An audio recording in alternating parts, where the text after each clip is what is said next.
Whether it's your first time here or you're a regular here at Mr. Super Oz, I just want to thank you for tuning in to the channel. It exists because I, Oz, from the channel Mr. Super Oz, I wrote a 68-page graphic novel called Everlasting Survivors. Volume 1 is called All Day Long. If you follow the link in the description of this video, you can get yourself hats, shirts, posters, all kinds of fun things. But most importantly, you can get the story itself. And the more people that pick up the story, the greater the chances are that there can be continued adventures with these heroes. If you could, give it a like, subscribe if you haven't already, leave a comment, enjoy. Has a little cold open, mixed backstage with Rick, talking about him undermining his authority last week.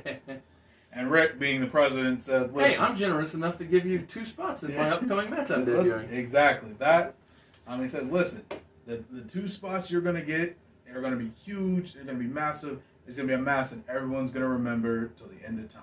Trust me, it'll be worth it. Plus, in my defense, Triple H is a former world champion. Having former world champions in your main event of Raw puts more eyes on the product, which means your ratings go up. Yeah, Rick's looking out for Mick. Hey, listen, Mick, I'm just trying to help you win the ratings war, man. you and Stephanie are neck and neck right now. This having Triple H in the I actually wonder if that's true. I have no idea. Yeah. But I mean, it's a new world, so maybe. Yeah, probably. Who knows?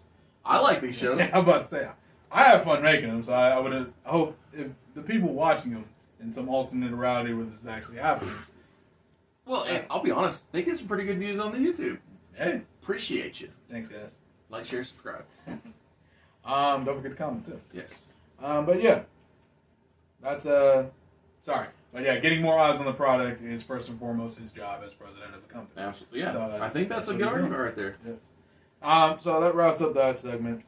We have Raven with Hardcore Vice, obviously, versus Kurt for the Hardcore title. Obviously, the stipulations on it: if Kurt loses, he can never challenge for the Hardcore Championship again.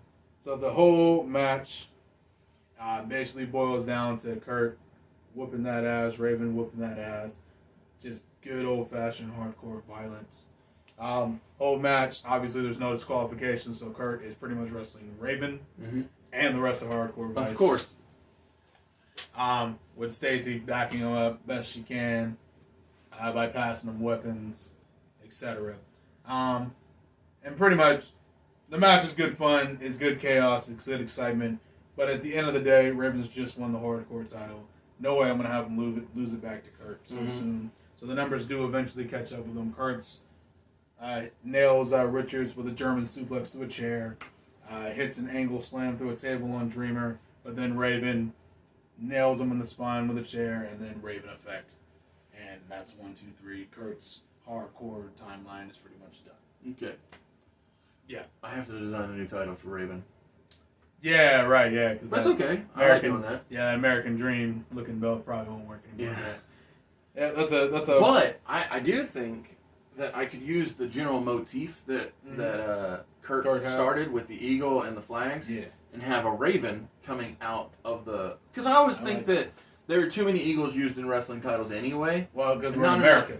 Well, what I was saying, not enough other animals. Birds, animals of any kind. So we got the lions for the UK belts. Well, and now we got Lionhead in the world title, the new world title. Yeah. But I'm just saying, give some variety up here, and we'll put a raven on that one. Indeed, I like it.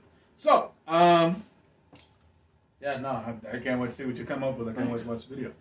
But something I did forget to mention. So apparently, you know how we talked about how Stasiak was gone already? Oh yeah. Yeah. So apparently DDP was gone like 6 months ago. Oh. And I didn't realize that. Well, he wasn't wrestling, so we'll use that as an aside. So I let it slide. So we're just going to go ahead and wrap it up. Say DDP's gone, Stasiak's gone, and Billy Gunn is by his lonesome now. Okay. So. True. This leads to Gunn saying he's a lone gun once again, yada yada, and just during his promo time with insert whoever the backstage interviewer at this time is here. Gregory Helms? Yeah, Gregory Helms, thank you. Perfect. Goldust comes in and says he would like to team together with Billy, and Billy says, no. Absolutely not, and walks off. So that'll lead to a bunch of hilarious skits with Goldust. Of course. We'll talk about over time. Well, and the funny thing about this whole R&D Solutions gimmick we've been running with Dustin is, to me, it almost feels like the replacement for the Booker Goldust real life story. Oh, that's what this storyline is. Okay, well, I'm just saying, because, it was the reluctant attempting to be partners thing. Yeah, no, it's... Yep, so literally, I really like that storyline, and with Booker on your show, I was like, okay, who can match that energy? Yeah. And it's Daddy Ass. Yeah, I like it. But yeah, so we'll see how that plays out. He's a great straight man. Yeah, exactly. Well, aside from that time he was with Chuck, but I digress. Yeah, I mean the No, telling, I got you. Yeah. Let's see. So next up, Mick, back on the mic, letting the kids at home know what's gonna be the situation with Too Cool and the Dudleys. Oh, okay, good. Yes. So Mick says, okay, I can't have this chaos every week. You guys have been at each other's throats literally since the show started. Mm-hmm. So we have to find a definite conclusion to this. We have to find a way to wrap this up. So, can't remember when I actually scheduled this match for. So give me a second while I look that up. Survivor Series. Yeah. I don't know. I'm just have. guessing. If not, I would. Yeah. That way you can tease it for the next, 3 weeks? Probably. Something like that. It's somewhere on here, man. I'll find it. I think I had this for the show after Survivor Series. Nope, that's a lie. Looking for Survivor Series. Yeah, it is on Survivor Series. Yeah! Nope. All right. Cool. I don't know why I didn't put it on there. But yeah. Cool. So, yeah, it'll be for Survivor Series. Yeah! But it'll be Falls Count Anywhere with the losing team having to disband. Yeah! So. It's okay. Yeah. I understand wrestling. Yeah. I was just glad you didn't force it on him. Yeah. No. You gotta earn that. You gotta earn just... No, I'm just going to split you up just because. Yeah. Nah. But, Yeah, you're not Vince McMahon. Facts. But, yeah, so... Too Cool versus Dudley at Survivor Series. Losing team having to disband. This is Mick's way of getting order and also my way to introduce a new team that will be very, very necessary in the future. Yes. So, Yeah. and with all that said, it's time for the main event. Is that 4-way, right? Yep, that 4-way. Yeah. Triple H versus Christian versus HBK. And the Doctor. Versus the Doctor of Thugonomics, John Cena. I like it. Yeah, those are all top guys right there. Yes. Great stuff all around. So, basically, Shawn, Cena, and Christian all treat Triple H like he's Logan Paul. Yeah, okay, I like that. And basically, the entire match is just them throwing Triple H out of the ring and then fighting each other. So, actually, how I started this match was 4 men in the middle of the ring. Shawn and Triple H is trying to, like, coach Shawn, like, DX, man. Yeah. DX. But he fooled him with that recently, so Yeah. it's like, Yep. it's like, man, dude, SummerSlam was just like 2 months ago. I'm about to say, not even that long ago. But Shawn's like, you know what, man? That's a great idea. We can take out these two jabroni scrubs. Right. And then Triple H's like, yeah, we got you. Super kick. Of course. And then Triple H, of course, rolls out of the ring. It's very similar to that triple threat that Cena, Triple H, and Shawn Michaels had at one of those pay-per-views. So you said DX and Cena, right? Yeah. That's a Survivor Series. Was that a Survivor Series? Yeah. So Undertaker wrestled Jericho at the same show. Oh, yeah. Right. Okay, I do remember that. But what I was going to say is, I don't know when John Cena introduces this gimmick. You can't see me at like 05. Okay. Well, then he probably don't do it here, No. but he could still drop a fist on The Five Knuckle Shuffle. he could still drop a fist on Triple H when he's down on the mat. Is all I was thinking. Yeah. I'm with it. Because I mean the classic fist drop. I mean the first person comes to my mind is Ted DiBiase, but number 2, John Jerry Cena. Oh, Jerry Lawler, absolutely, yeah. But all 3 of those guys really great at really that. synonymous with the fist drop Yeah. is the point you're making. I got Correct. you.